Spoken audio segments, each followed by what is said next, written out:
Hi, Charles. How you doing, buddy? How are you, Lee? It's great to be back on the Lee Person Show. Yeah. Yep. And wait a minute, because I have to put this on louder.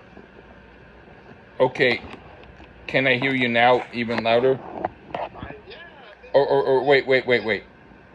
Because I have this weird. Okay, now. How about this?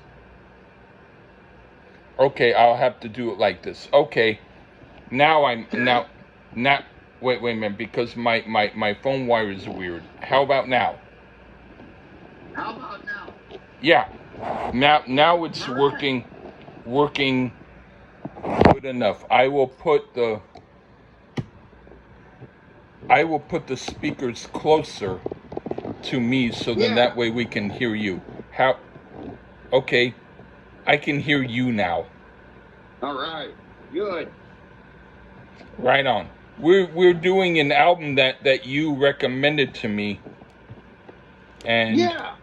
and I had kind of heard of it, and I might have even on my own maybe heard some of it, only because I don't even know if I did or not. But do you want to introduce it or me? I can. Why not? Sure. It's the Claypool Lennon Delirium, and the name of the album is South of Reality. Yeah. This is Les Claypool and Sean Lennon, not Julian, for you folks that didn't have a clue. Les Claypool from Primus fame. Sean Lennon is a Nepo baby, perhaps, being the son of John Lennon, who was of the a little band called the Beatles. Yeah. But I hadn't really ever heard a lot of Sean Lennon on my own. Neither me. But when I knew of Les Claypool, I am kind of like I enjoy some Primus. I enjoy some Les Claypool. So I thought, wow, that's an interesting marriage. So I checked it out. They have 3 records. This is just one of them. This was the last one, though. But that's pretty much it. I kind of figured maybe. I mean, we'll find out when we do the review. I mean, it's got to be better than the Taylor Swift. I have to tell you, you are absolutely 100% correct. Yeah, I have to say that. No disrespect to the Taylor fans. But, yeah. They may have checked out the last review. That's just not for us, because we're old fuddy-duddies. But well, that ain't a bad thing, I think. We are old fuddy. I don't think it's bad, though. But either way, this would probably be more me and Lee's kind of thing. Maybe more. I just guessed. I'm not sure. More but so. I want to find out. Yeah, I want to find out for sure. It's pretty much just not 100% Sean Lennon and Les, but for the most part, pretty much it's them. I didn't know Sean Lennon was a drummer. He didn't drum on every track. I don't know the other drummer's name. But I didn't look up anything. On quite a bit of it. I didn't look up anything. Hello?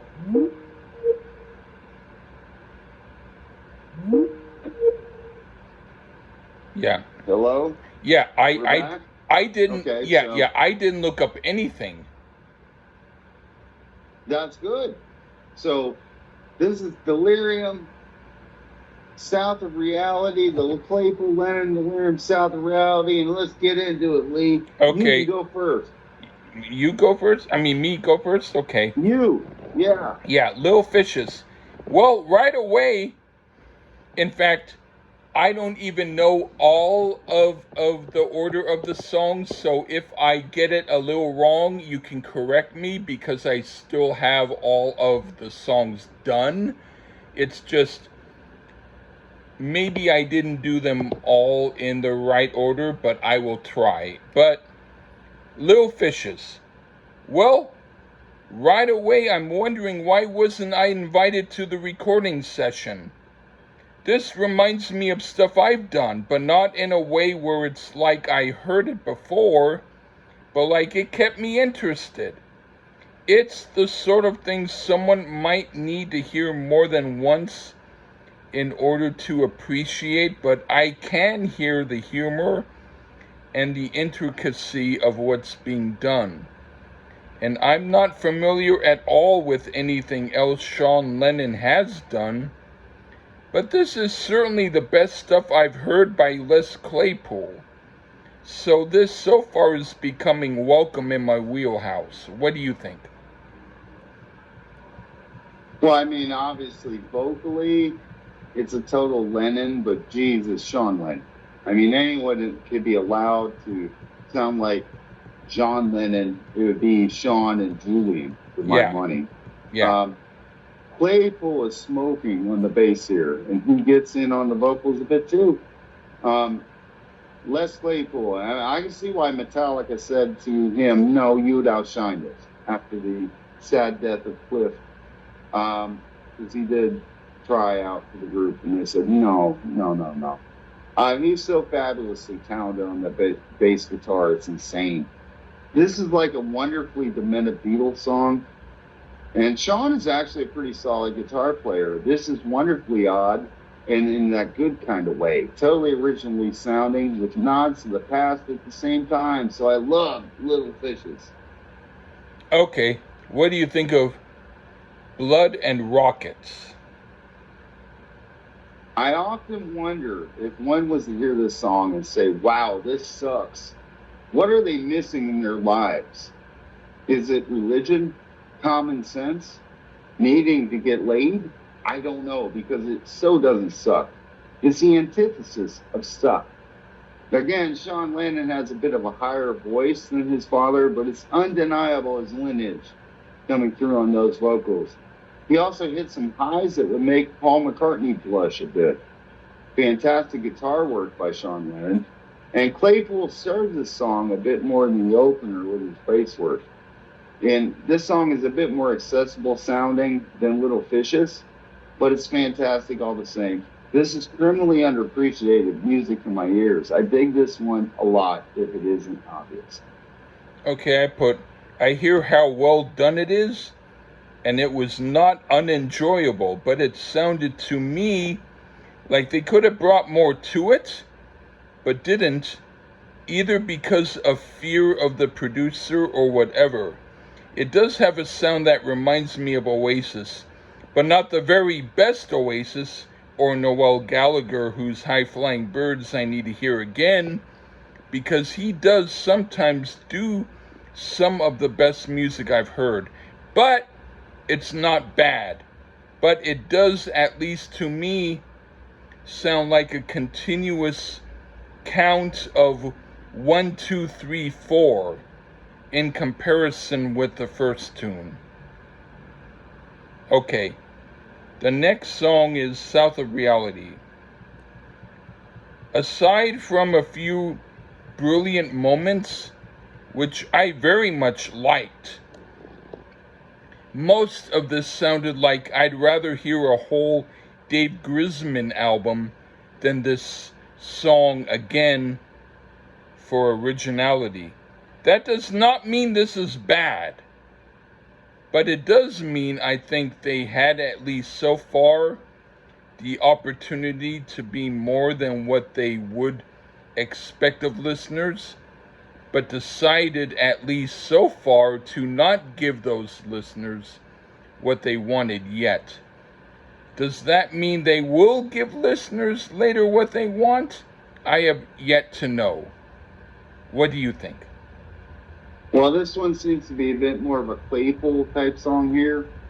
I hear some inspiration from the track Lucifer Sam by Pink Floyd on this one. Oh, okay. And it makes sense, as Claypool is a noted Floyd fan.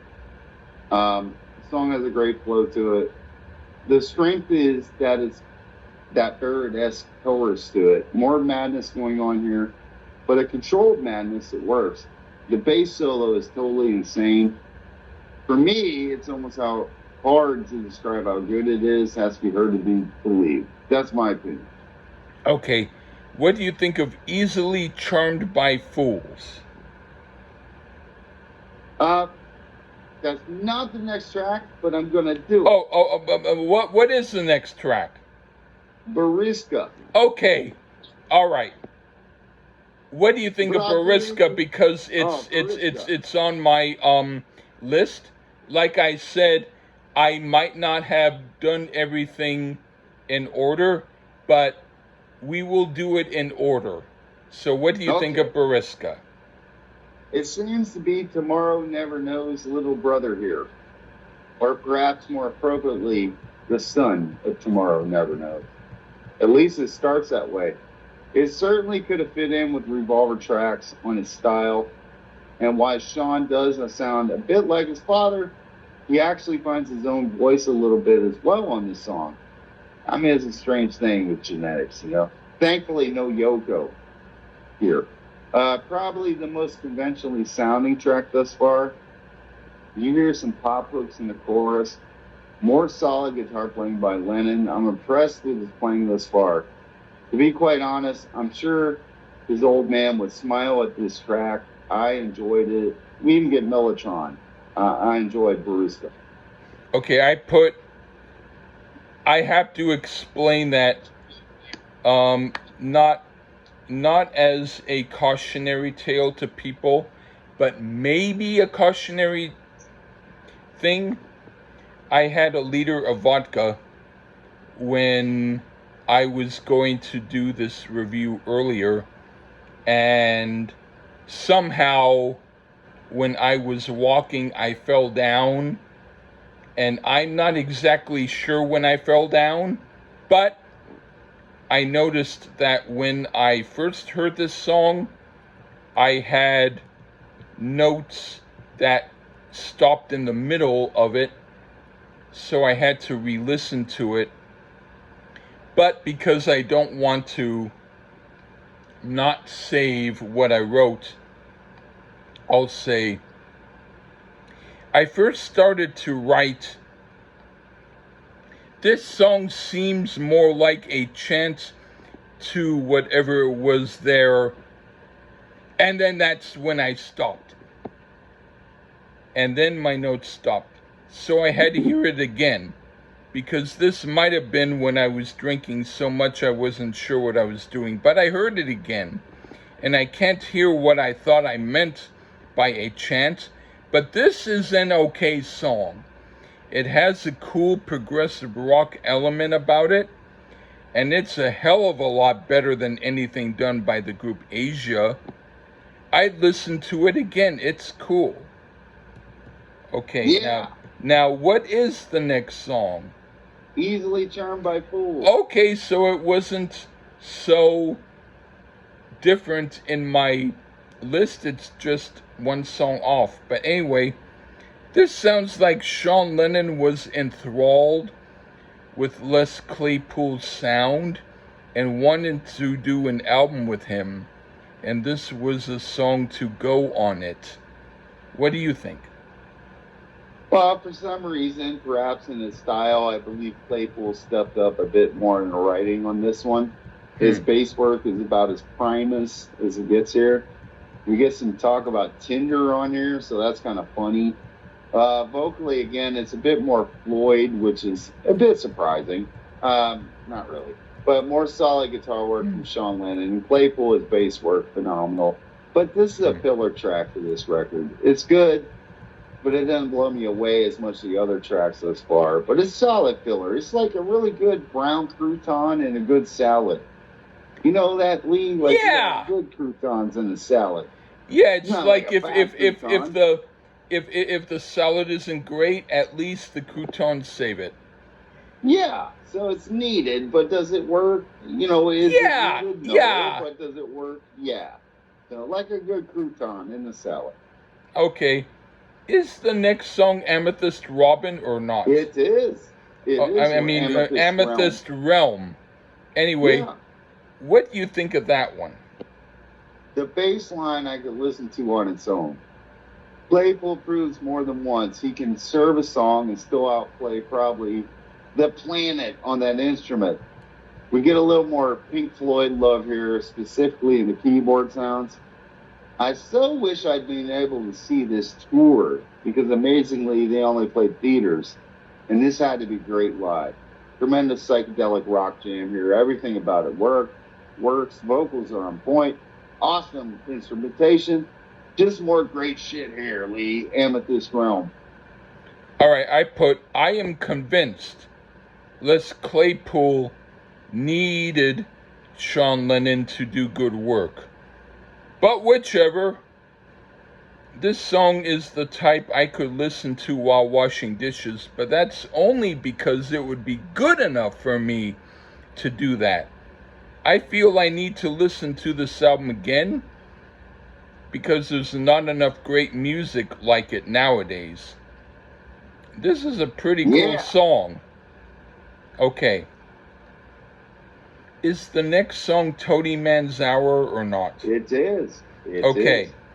This song is more of a Les Claypool type of song, and so it's so far the most annoying song out of all of them. But it's not completely bad, and I can still hear it and enjoy what I hear somewhat. What do you think?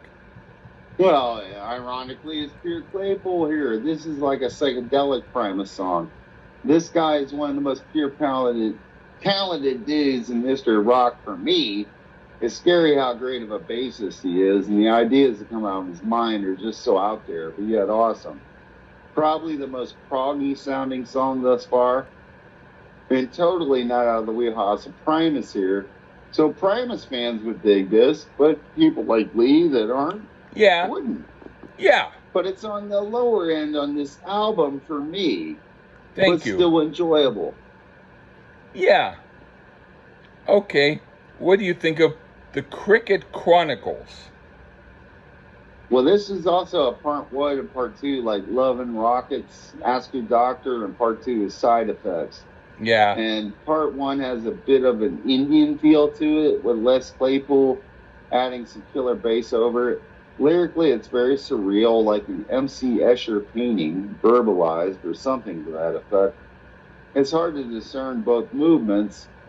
Other than part 2 is just, it's a clever thing of making fun of all the medicine commercials on TV and the numerous side effects that you hear. It's kind of like a social commentary type track lyrically, and it's a bit clever, but almost too clever for its own good. But still a good listen, but I prefer the part 1 of it. Okay, I put musically, this is the best song on the album, but the repeated vocals on part 1 with the part about medical stuff or whatever it was repeatedly sounded too much like hip-hop samples and annoyed me a lot. And then the last part with the overindulgent vocals and the yada yada and blah blah annoyed me even more and made me want to hate the song. But I can't hate it because musically it's awesome. But if they could have shut the fuck up and let the music speak, then I would say I absolutely love it. But now I know how you feel about Moby Grape's The Lake. For me, the vocals were The Lake in that sense. But musically still, I must say it's a great song. So if Les Claypool was responsible for the lyrics, he needs to have tape on his mouth. But musically, I loved it. So musically, it's a 10 out of 10. But lyrically, it can go take a dump in the river. Right. All right. You got one more song. Yeah, the last song, Like Fleas. This time, musically, it didn't do anything much for me, but lyrically, I was cool with it. It wasn't a bad tune. I did enjoy it more than an album by a Swift person, ahem. But for this album, it was the most filler track musically, but still it wasn't completely not enjoyable. It's just that for this album, I liked it musically the least. But still, lyrically, it was pretty okay. What did you think? Well, this is so Les Claypool doing Sid Barrett, vocally at least. Surprisingly, we close out with a rather accessible rock song for these guys. Claypool's bass again and again. It shines through. I thought it was a solid track. This is some fantastic music for those smart enough to know the difference between good music and shit. And I'm hoping they decide to do some more music in the future. This was the last album by them.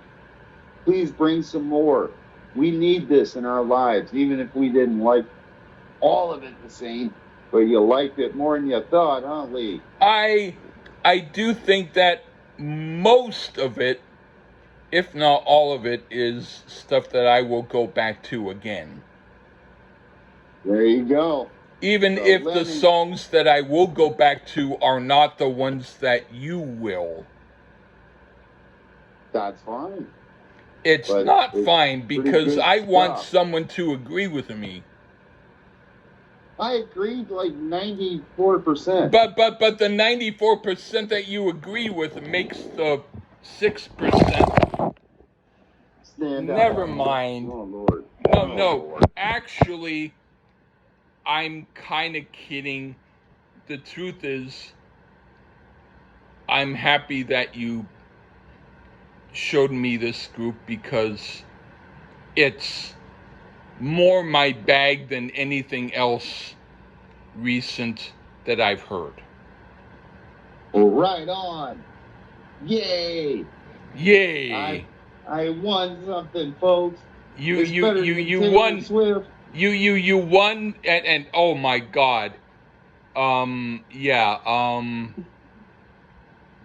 the song with the annoying as fuck last part, if I cut off that last part, that's still better than maybe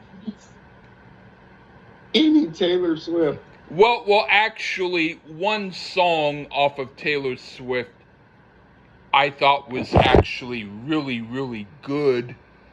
But I feel embarrassed about mentioning that. But Let's not. it's at least the worst song on here is better than most of the Swift songs. There you go. There you go. But I kind of figured you would like at least some of it. So mission accomplished. Yeah, thank you. And thanks for the folks listening. Check out the Lennon, Claypool, Delirium, Southern Reality, and see if we're on point or we are dumb. And we please are not don't dumb check like out Lee the Taylor Gershwin Swift album. Please don't check that out. No, but check the review out. Yes. Okay. You don't need your opinion on Taylor Swift. We don't need you to tell us if you even heard it. We just need to know that you might hear the Lennon Claypool Delirium. Views. We just figured Taylor Swift people will watch the review. And if they get angry at me, if they are pretty like her, then I will apologize. If they're a bunch of fatso weird men, then shut the hell up and get the fuck away from me. Yeah, fuck them. Yeah. But thanks for having me back, Lee. Okay. Take care, buddy. Bye-bye. Bye, man.